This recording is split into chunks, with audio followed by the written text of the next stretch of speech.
Hello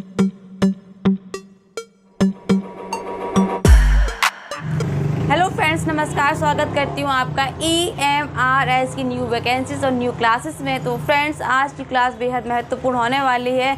वो इसलिए क्योंकि आपको हिंदी साहित्य के इतिहास से संबंधित ढेरों वीडियोस मिल जाएंगे, लेकिन NCERT बुक्स जो PGT लेवल पर जो वीडियोस मैं लेकर आ रही हूँ एक सीरीज़ के तौर पर, वो आपको शायद ही मिलें। पूरी जानकारी सटीक और पॉइंट, यानी कि हम डिस्कस करने वाले हैं टॉपिक वाइज 11th क्लास का, जो कि PGT लेवल 11 और 12। पहले हम 11th क्लास से क्लियर करेंगे।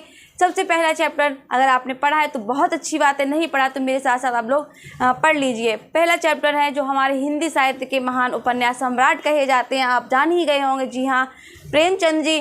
तो फ्रेंड्स, बता दूं, ये वीडियो आपके लिए बेहद महत्वपूर्ण होने वाली है, तो बने रहिए इस वीडियो में मेरे साथ।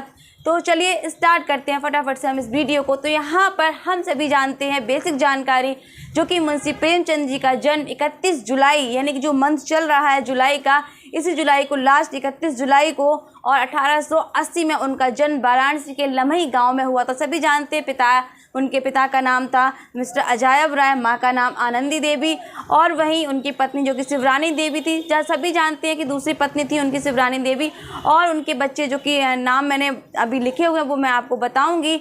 और यहाँ बता दूं, उनकी मृत्यु हुई थी 8 अक्टूबर 1936 को। तो प्रेमचंद सभी जानते हैं, उनका मूल नाम क्या था? धनपत राय, ठीक है। और वो जो कविताएं लिखते थे या जो रचनाएं लिखते थे वो आपका नवाब राय के नाम से लिखते थे। बाद में उनको जो प्रेमचंद नाम दिया, वो भी नाम क्या था? उनका स्वयं का नहीं था, उनको दिया हुआ था। तो जानते हैं कि दया नारायण निगम जी ने उनको ये नाम दिया था। साथ ही प्रेमचंद जी को उपन्यास सम्राट किसने कहा? ये बहुत बार पूछा जाता है कि उपन्यास सम्राट उनको कहा किसने। तो शरद चंद्र जी ने उनको क्या कहा? जो बांग्ला साहित्यकार थे शरद चंद्र जी, उन्होंने उनको उपन्यास सम्राट की उपाधि दी। तो फ्रेंड्स, आगे की जानकारी फटाफट से, जो कि उनकी कहानी लिखी हुई है नमक का दरोगा। आखिर इस कहानी का नाम नमक का दरोगा क्यों पड़ा, इसको हम आगे डिस्कस करेंगे, क्योंकि वीडियो बहुत लंबा हो जाएगा। तो हम जितना टू द पॉइंट होते हैं उसको हम डिस्कस कर लेते हैं। चलिए देख लेते हैं यहाँ पर। तो यहाँ पर टॉपिक नंबर 1 है आपका PGT 11th class, chapter number 1। Munshi Premchand, जन्म पता ही 31 जुलाई 1880, अक्टूबर 1936 में उनकी मृत्यु हुई, ठीक है। बच्चे उनके 3 थे। अमृत राय, कमला देवी पुत्री थी उनकी, और श्रीपत राय उनके पुत्र थे, ठीक है। उनकी बहन, हम सभी बच्चों के नाम जानते हैं, माता पिता के नाम जानते हैं। हो सकता है आजकल एग्ज़ाम में इस तरह के प्रश्न पूछे जाते हैं कि जैसे नेट में पूछ लिया गया था, बच्चन जी का एक क्वेश्चन आया था कि कोई अजीब सा नाम था कि वो उनकी कौन थी, ठीक है। तो यहाँ पे हमें लगा बताना ज़रूरी है कि उनकी बहन कौन थी? सुग्गी राय।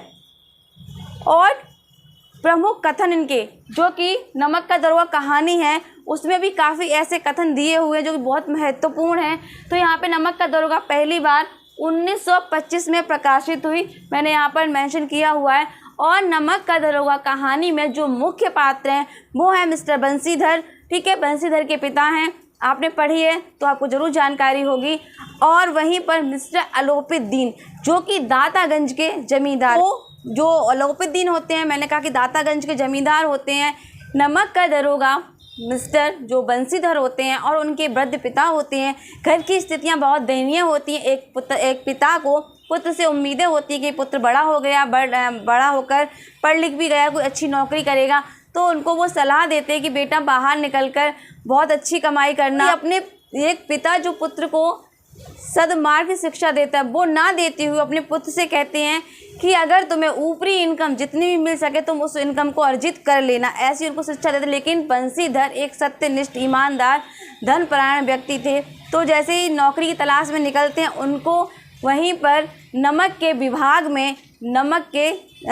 में ही दरोगा की पोस्ट मिल जाती है। जैसे ही घर में खबर मिलती है, खुशियाँ छा जाती हैं, सभी बहुत खुश हो जाते हैं। और उनके पिता कहते हैं कि जो तनख्वाह होती है वो तो क्या पूर्णमासी का चांद है, महीना होते होते कब ख़त्म हो जाती पता नहीं चलता। वैसे ये यथार्थ कथन भी है कि जो सैलरी होती है वास्तव में पूर्णमासी का चांद ही होता है।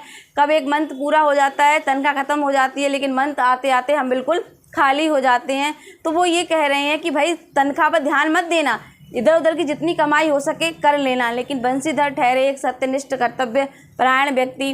तो होता क्या है कि रात को वो सो रहे होते हैं, जहाँ पर वहाँ से 1 मील दूर यमुना नदी, पॉइंट है यहाँ पर, 1 मील दूर यमुना नदी थी। वहाँ पर उनको आवाज़ आती है रात को 12-1 बजे कि किसकी आवाज़ आ रही है खट खट की। तुरंत वो उठते हैं और अपने कपड़े पहनकर, वर्दी पहनकर पहुँच जाते हैं यमुना तट पर। वहाँ पूछते हैं लोगों से कि यहाँ क्या हो रहा है, तो लोग सकपका जाते हैं, चुप खड़े हो जाते हैं। वो फिर तेज़ से पूछते हैं क्या हो रहा है यहाँ पर, तो एक उससे आवाज़ देता है कि ये मिस्टर दातागंज के जो मालिक है यानी अलोकुद्दीन का माल है। तो पूछते हैं वो क्या है इस माल में, तो कोई आंसर नहीं देता है।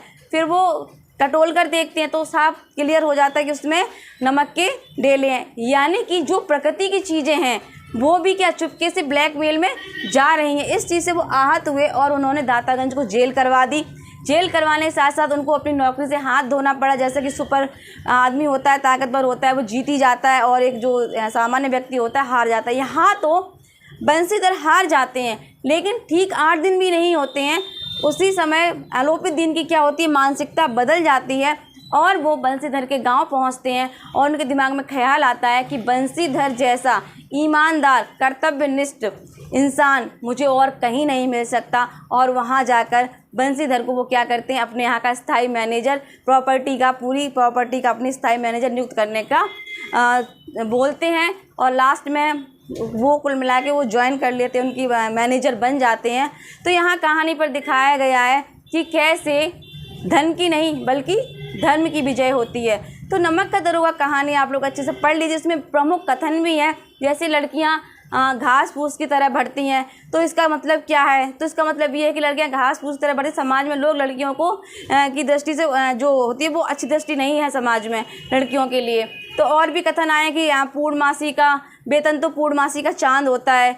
बहुत अच्छे अच्छे कथन हैं जो कि महत्वपूर्ण है, आपको पढ़ने ही हैं और उनको अच्छे से देखने भी हैं। तो ये था नमक का दरोगा। और प्रमुख कहानियाँ उनकी मानसरोवर में 8 भागों में वर्णित की गई हैं, लिखी गई हैं, संग्रहित की गई हैं। वो मैं आपको टू द पॉइंट बोर्ड पर बताऊंगी, लेकिन आज वीडियो ज़्यादा लंबा हो जाएगा, तो उसके लिए मैंने कुछ प्रमुख कथन भी हैं उनके लिखे हैं, और जो उनके कथन हैं उनका वीडियोस में अलग से लाऊंगी। आज की क्लास में मैंने 1-2 जो लिखे हुए हैं वो ये हैं। प्रमुख कथन है उनका कि कुल की प्रतिष्ठा भी सद्व्यवहार और विनम्रता से होती है, हैकड़ी और रौब दिखाने से नहीं। जी हाँ, कहा है कि कुल की जो प्रतिष्ठा होती है वो भी सद्व्यवहार और विनम्रता से होती है, हैकड़ी और रौब दिखाने से नहीं होती है। दूसरा बहुत अच्छा लगा मुझे उनका थॉट, मन एक डरपोक शत्रु है जो हमेशा पीछे से वार करता है। जी हाँ फ्रेंड्स, ये बहुत अच्छा कथन है उनका कि मन एक शत्रु है जो हमेशा पीछे से वार करता है। तो आप लोग ऐसा अच्छे से सोचिए, समझिए और मन को अपने कंट्रोल में कीजिए और तैयारी पर जोर दीजिए।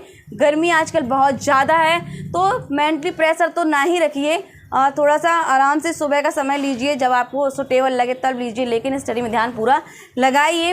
ये पहली किंतु छोटी क्लास थी, एक थोड़ा सा शुरुआत करने का था कि किस तरह शुरुआत होगी। आगे का जो वीडियोस रहेगा कल मैं प्रॉपर आपको पूरी क्लास दूंगी। तो आज के लिए इतना ही फ्रेंड्स। क्लास देखने के लिए आप सभी का बहुत बहुत धन्यवाद। चैनल को सब्सक्राइब कर लीजिए, वीडियो को लाइक भी कर दीजिए। जैसे भी आपको वीडियोस चाहिए एनसीईआरटी संबंधित AMRS यानी एकलव्य की जो भी वैकेंसीज हैं, जिस तरह का आपको टॉपिक्स क्लास चाहिए आप प्लीज़ कमेंट कीजिए, मैं पूरी कोशिश करूँगी पूरी की आपको क्लास प्रोवाइड करवाऊँ। धन्यवाद।